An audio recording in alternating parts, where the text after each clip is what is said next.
I committed to 30 days of perfect posture. For a month, I forced myself to sit, stand, and walk like the person I always wanted to be.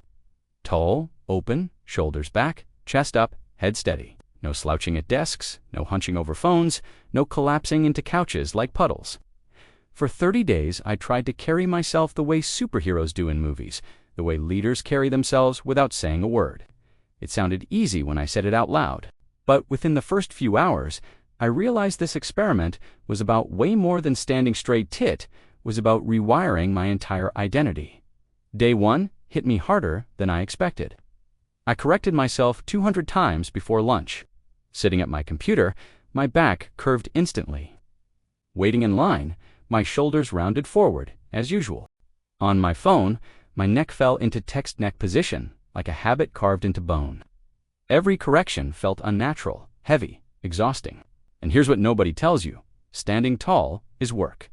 Muscles burn, core tightens, your lower back protests. By the end of that first day, I felt like I had gone through a subtle workout simply by refusing to slouch. But something interesting happened that night. Standing in front of the mirror, finely aligned, spine straight, I noticed I looked different. Not like a new person, but like a sharper, cleaner version of myself. Broader shoulders, slimmer appearance, more open. And that was just day 1. The physical difference promised something more. If I could lock this in, people might see me differently too. The first week was painful. My upper back and core screamed as muscles long asleep were woken up and forced to hold me properly for hours. Years of hunching over computers had weakened them. Each day, I felt sore in places I didn't even know could get sore. To hold perfect posture was to battle decades of laziness. In those early days, I cheated sometimes, noticing myself slip into comfort, then snapping back straight. And every correction taught me something critical. Your body does what your mind tolerates.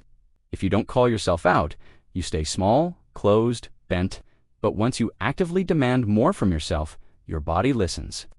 By day 5, those corrections were slightly easier. By day 7, they started becoming habits. But posture isn't just physical, it's psychological. On day 8, I walked into a meeting straight, balanced, shoulders pulled back, and to my shock, I actually felt different in my head. More certain, more steady. My voice sounded firmer. It wasn't magic, it was physiology. Open posture expands lungs, slows breathing, drops cortisol, spikes testosterone. Your brain literally rewires when you stand tall. Instead of just looking confident, for once, I genuinely felt confident. By day 10, I started noticing others noticing me. People made more eye contact, even strangers. Someone stepped aside in a hallway, letting me pass without me asking. A coworker commented, "You look more energetic lately." I hadn't said a word differently, but posture was speaking on my behalf. That's when I realized body language is a language, and most of my life I had been speaking the language of insecurity, head, lowered shoulders, curled. Now, I was speaking the language of self-belief, and the world listened before I even opened my mouth. Halfway through day 15, things got mental. Slouching isn't just physical. Laziness, it's escapism, it's hiding. The more I practiced standing tall, the less I could hide.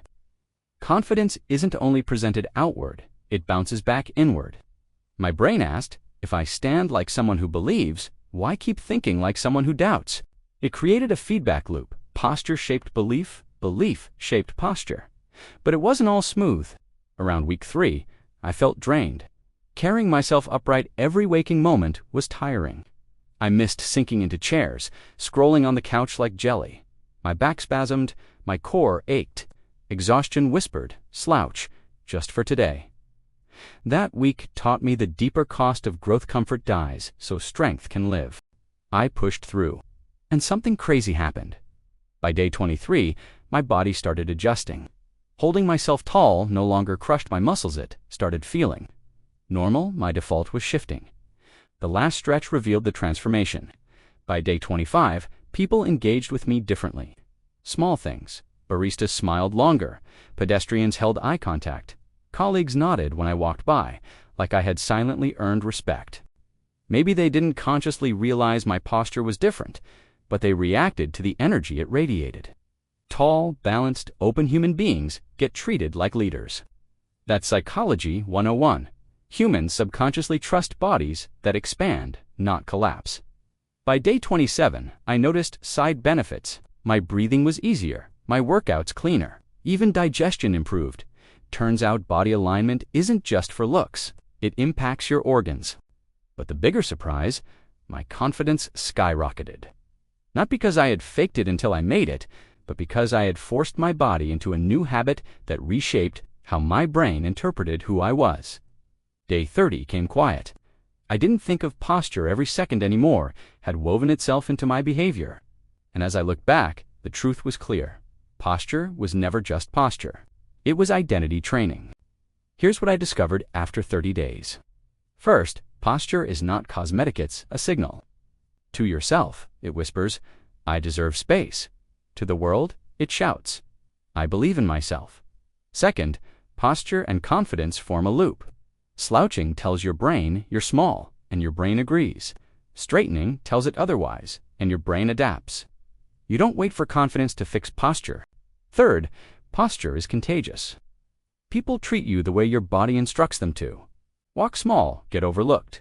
Walk tall, doors open literally and metaphorically. And maybe the deepest lesson. Posture is a daily metaphor. Life tries to weigh on your shoulders. Stress pulls you down. Weakness bends you. But if you resist, if you stand up anyway, even when it hurts, you build a strength that bleeds into everything: your voice, your courage, your relationships, your entire day. 30 days of perfect posture didn't turn me into a superhero, but it did unlock something inside me that was buried under years of hunching and hiding. My confidence, the kind I thought you had, to fake rose naturally. By standing tall, I became tall inside. And now I know, forever, that sometimes the fastest way to change your mind is to first change your spine. So 30 days of perfect posture changed my confidence. Not because people saw me differently, but because for the first time ever, I saw myself differently.